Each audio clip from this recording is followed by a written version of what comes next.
Hi, this is Marc Morrell from ToonBarn. We're here at San Diego Comic-Con, the 50th anniversary of San Diego Comic-Con. Oh, wow. Yeah. And we're actually talking about the 20th anniversary of Batman Beyond with James Tucker. How you doing? I'm great. How are you? I'm good. Proud to be here. All right. As Minnie Pearl used to say.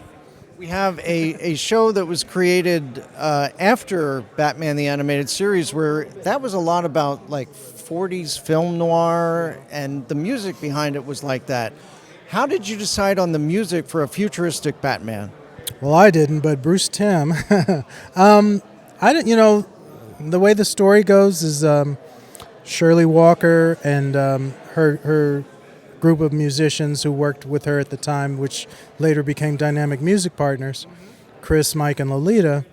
They basically, I won't say auditioned, but they did demo tracks for Bruce, and they just sent him to him cold, and he listened, and I guess it was Chris's thing that made was the main title, and that the end credit music is Shirley's, and they hit it out of the park.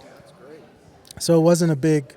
I mean, I think Bruce was wondering if he needed to go with different away music-wise, but that's the great thing of the people we work with are so talented, and they rise to any challenge, and so I think everyone was like all hands on deck for that, and so they brought their A game. And I think when we were challenged on this show, we were challenged because we didn't have a lot of time. We were basically told late in one season to create a whole new show for the fall, which there was less than I think we found that out after Christmas, which is no time at all. And so it was just a group effort, and the music was part of that. Everyone brought their A game. Designers, board artists, directors, producers, musicians, editors, everyone involved with it really was involved. Do you think this show would have gone way beyond 52 episodes had not there been the Justice League that was coming in after it? Oh, I mean, this show would have gone longer if it hadn't got canceled. I mean, the thing about it is that Justice League didn't happen until we knew we weren't coming back. I mean, we were pretty much dead man walking after our last 13, especially after Return of the Joker came out and didn't set the world on fire because it was the censored version. And so there was a month or two where we didn't really know what we were going to do. There were two pitches. One was a Batman anime thing that Bruce and Glenn Murakami were working on with Adam Warren, actually.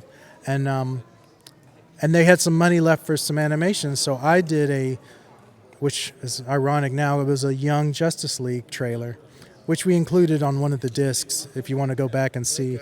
There's a really crummy trailer for a show I'm glad never happened. But it's funny, the working title was Young Justice. Or Justice League Junior. Okay, all right. I think it was Young Justice, but which had no resemblance to the comic book or the show that later came. But So do you know if we're getting the uncensored version of Return of the Joker in the complete series, which is going to be out on Blu-ray on October 29th? Oh, good. I'm glad you remember. Actually, I don't have that information. We're wondering ourselves. Okay. What I hope in the best possible worlds is that both versions of Return of the Joker would be on there, because there's significantly enough changes between each movie and it'd be very interesting for people to study what had to come out for BS&P versus what got stay in. So I think as a completist, I hope both versions are. I doubt it. I'm assuming it'll be the original version we intended. So. All right. Well, I want to thank you for joining us here at San Diego Comic-Con on ToonBarn. Pleasure. It's always a pleasure to be with ToonBarn. Hi, this is Marc Morrell from ToonBarn. We're here at New York Comic Con 2019. We're talking about Batman Beyond's 20th anniversary. Yeah. And I'm here with James Tucker, who was one of the directors of the show. Yeah, it was fun. I loved it. Since both of them aren't here, can you tell us a little bit about how Paul Dini and Bruce Timm, and when you guys knew that the fans were going to embrace Batman Beyond?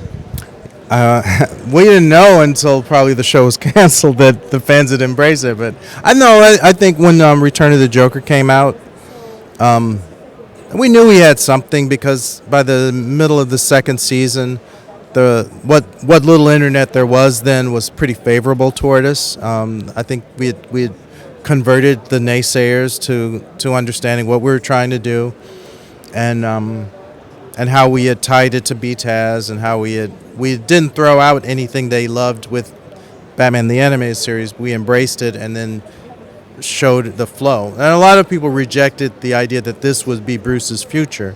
But I think once they came around to that, there was a bond between him and Terry that was unexpected and kind of grew over the course of the series. I think it won over people. And so by the time the show finished, I think we had a good core of fandom. And it only just grew from there, as the show got rerun and put on DVD and things like that. More and more people came to see it and came to love it, and that's where we are now. For all the extras that are going to be on this Blu-ray box set, what are you looking forward to the fans seeing the most? There's a roundtable discussion between Kevin, Andrea, Will, Bruce, Glenn, myself, Bob Goodman, Stan Berkowitz, where they really just let the camera go, and we just started saying, remember when? And so it's kind of like getting an insight, like you're sitting there at the table with us, listening to us talk about the show. And it's not, there's no question and answer, it's just us talking. So I think that's fun. I mean, it's very organic. It's a little more gossipy than probably an interview would be. So I think it turned out really fun from what I've seen. So. Okay, well, we're looking forward to the digital on October 15th and the box set on 10/29. So thank you. Thank you. Thank you for having me. Who you want to see next? How about the ringleader of the DCU movies for the last 6-7 years? Our executive producer on those, but our director on several episodes of Batman Beyond, including the Emmy Award-winning Egg Baby, and it was his first episode. Say hi to James Tucker!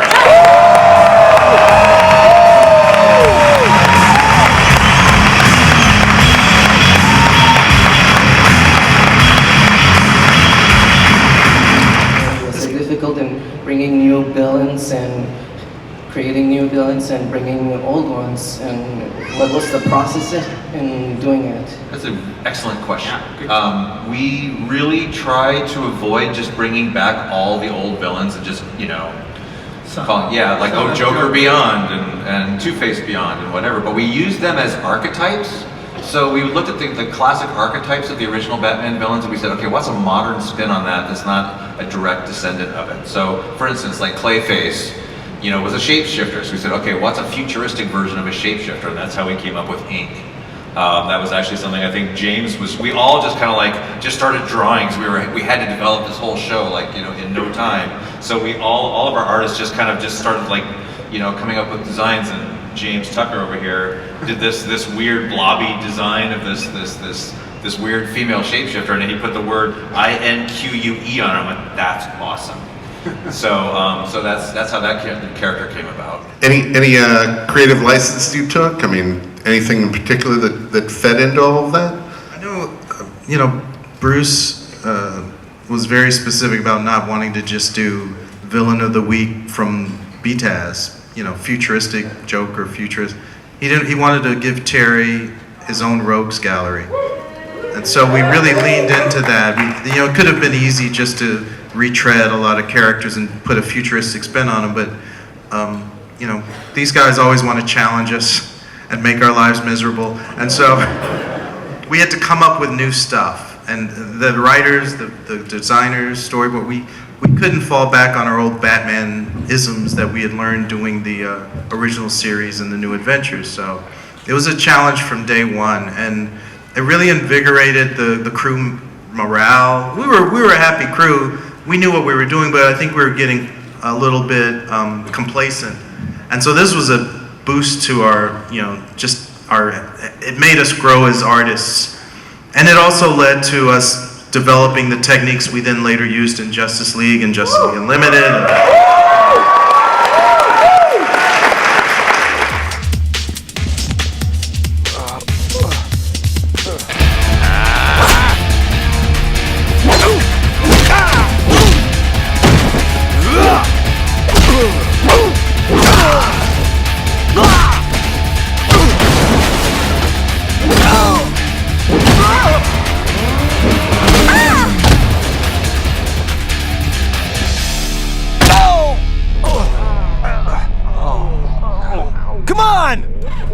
Man,